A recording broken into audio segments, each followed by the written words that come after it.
असून असं म्हटलं आता का अजित पवार पण विधानसभेत आलेले अधिवेशनामध्ये कोणी प्रतिक्रिया देईल तर याविषयी तर काही चर्चा होती का? मला काय, मी तर इथे 700 किलोमीटर लांब आहे, ते का आले नाहीत काय ते त्यांना विचारून तिकडं. याविषयी काही चर्चा होती का आपल्याशी त्यांच्या? मी तुम्हाला सांगितलं ना, मागच्या 8 दिवसात काही चर्चा नाही. आपण भाषण करताना असं म्हणाला की अजितदादांनी काही लोकांना शब्द दिले आणि ते काय दिले? अजितदादांनी काही लोकांना शब्द दिले मंत्रिपदासाठी. ते बरोबर आहे ना, आणि ते शब्द पाहण्यासाठी माझ्यावर तुमच्यावर असा अन्याय झाला असं हे खरं आहे, हे खरं आहे ना. एकूणच आपण असं म्हटलं की पक्षात लोकशाही असायला हवी. बरोबर आहे ना, चर्चा असायला पाहिजे. बीजेपीची सुद्धा लिस्ट पार दिल्लीपर्यंत जाते, चर्चा होते आहे. पवार साहेबांना सुद्धा काय करायचं असेल तर थोडीफार चर्चा करतात.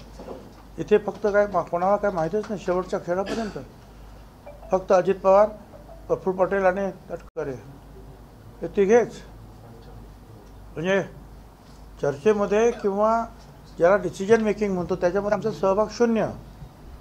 कुणाला तिकीट द्यायचं आमदाराचं आम्हाला माहीत नाही, खासदार तिकीट कोणाला द्यायची चर्चा नाही, मंत्री कोणाला करायचं आम्हाला माहीत नाही, खाती आम्हाला काही माहिती नाही. आम्हाला फक्त तिघांनाच माहिती आहे. आमचं म्हणणं असं आहे की आम्ही इथे आलो तर आमची सिनियरिटी ठेवूनच आलो ना.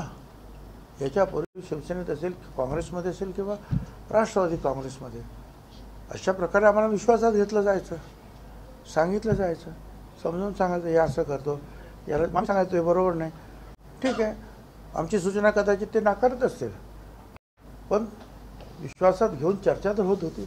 इथे काही चर्चा वगैरे काही नाही. मुख्यमंत्री देवेंद्र फडणवीस देखील आपल्याला मंत्रिमंडळात घेण्यासाठी आग्रही होते. खरं आहे काय, मला स्वतः जे आहे यांनी सुद्धा सांगितलं, कोणाने, बावनकुळे जे अध्यक्ष आहेत, प्रांताध्यक्ष बीजेपी, शेवटपर्यंत जे आहे फडणवीस साहेब तुमच्या नावाचा आग्रह धरून होता की त्यांना तुम्ही गाळू नका, त्यांचं नाव घ्या. शेवटपर्यंत त्यांनी पूर्ण ठीक आहे, नाही ऐकलं त्यांनी. बीजेपीने बऱ्याचशा मंत्र्यांचे इतर पक्षात सांगितलं की यांचं घेऊ नका आणि आपलं घेण्याचं सांगताना सुद्धा नाव घेण्यात आलं. काय कारण असू शकतं ते मला नाही, ते त्यांना विचारा. दादाचा वादा अडचणीचा ठरलाय आपल्याला. आता तो मला किती अडचणी सोडतोय आणि राज्यातील ठरतो.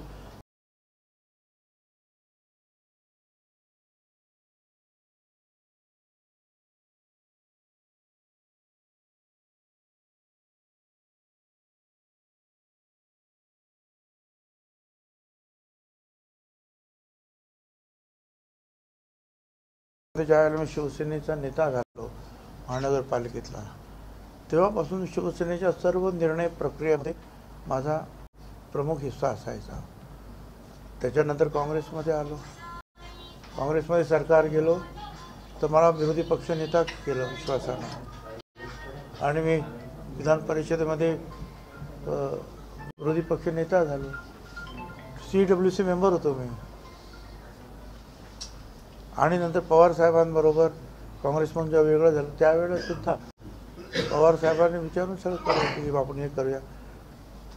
पहिलं जे वाटप जे झालं ते सुद्धा माझ्या बंगल्यातच झालं ना, एटेनच्या विरोधी पक्ष नेत्याच्या बंगल्यात. पुन्हा घ्या वेगवेगळे जे कम्युनिस्ट पक्ष असेल किंवा आणखी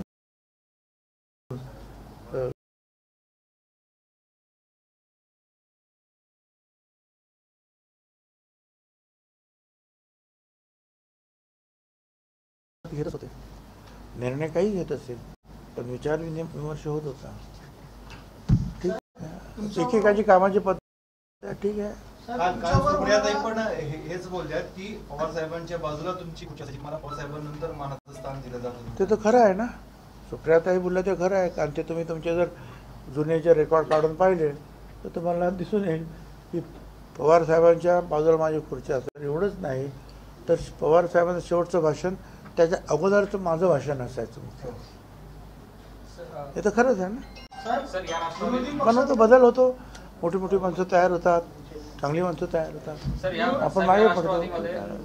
साहेब या राष्ट्रवादीमध्ये तुम्हाला मान मिळत नाही, त्या राष्ट्रवादी मान मिळत होता असं तुम्ही सांगताय, काही हा इशारा? मी राष्ट्रवादीने सगळ्या पक्षामध्ये आतापर्यंत होतो, प्रत्येक पक्षामध्ये मला मान मिळत होता, सन्मानाची वागणूक मिळत होती आणि मी काय जीव धोक्यात घालून लढत होतो त्यांच्यासाठी.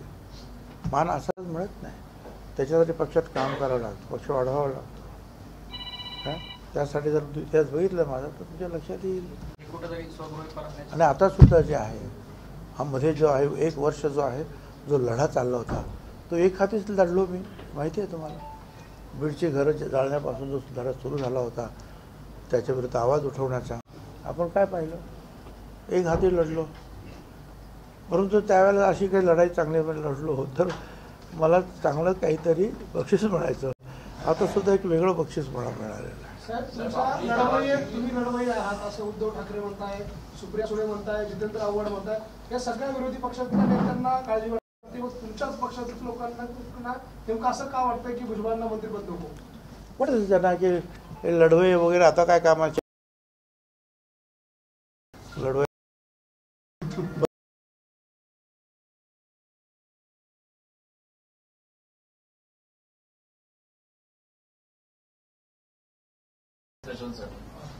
कोणाशी चर्चा नाही, चर्चा ते समीर भाऊशी करतायत. पण मी तुम्हाला एक सांगतो काय, मला मंत्रिपद मिळालं की नाही हा महत्त्वाचा मुद्दाच नाही. ज्या पद्धतीची वागणूक तुम्ही देत आहात काय हा महत्त्वाचा मुद्दा आहे. या पक्षामध्ये आपल्या मानसन्मानाची फक्त खुर्चीत बसवलं तिकडे आणून म्हणजे काय मानसन्मान झालं. निर्णय प्रक्रिया ज्याला आपण म्हणतो, डिसिजन मेकिंग बॉडी ज्याला म्हणतो, ती ह्या तिघांचीच चालते. आम्हाला पत्ताच लागत नाही शेवटपर्यंत, फक्त आम्ही त्यांची ऑर्डर ऐकायच्या. तर मला असं वाटतं की बस ठीक आहे, आता आपण आपल्या मतदारसंघाचं काम करावं. साहेब आठवले जातात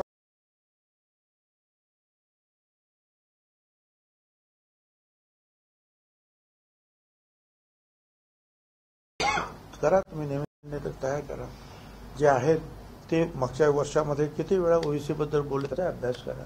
साहेब शेवटचा प्रश्न, तुम्ही असं म्हणताय की मी मतदारसंघापुरतं काम करेल, मात्र महाराष्ट्रातून कार्यकर्ते येत आहेत, ते अपेक्षा व्यक्त करताय काहीतरी निर्णय आणि भूमिका घ्या, त्यांच्यासाठी काही निर्णय आणि भूमिका? होय, आता जसं सांगितलं आमच्या इथल्या कार्यकर्त्याने, साहेब तुम्ही जो निर्णय घ्याल त्याच्या पाठीवर 100% आम्ही उभे आहोत.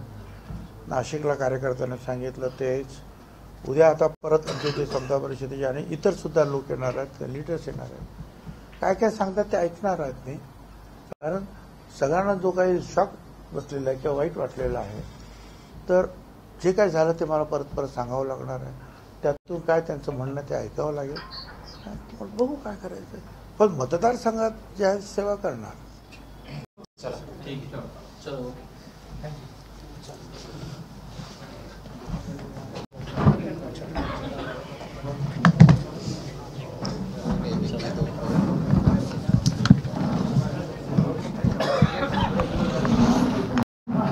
अरे हे टाकलं नाही करा कोणाला.